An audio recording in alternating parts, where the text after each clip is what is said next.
Welcome to the Salmon Runs YouTube. Enjoy the video. In this video, I will explain how to change your Nissan Kicks key battery.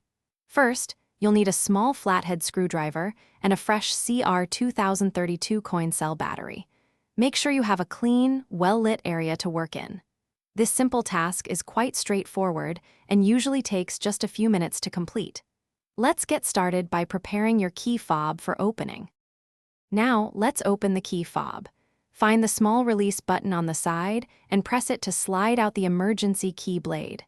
This reveals a small slot. Carefully insert your flathead screwdriver into this slot and gently twist it. The two halves of the key fob should separate with a soft click, revealing the internal components. With the key fob open, you'll see the old battery.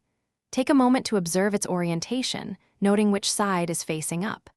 Using your small flathead screwdriver, carefully pry out the old CR2032 battery.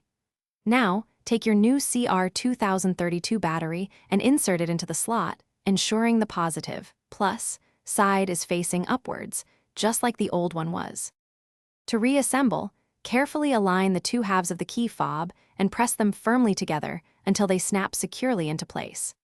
Don't forget to slide the emergency key blade back into its slot until you hear a satisfying click. Test your key fob to ensure it's working correctly. If you're looking for other great deals, including some fantastic socks with a lifetime warranty, be sure to check the description below for links and more information. Thanks for watching. Consider subscribing if we helped you.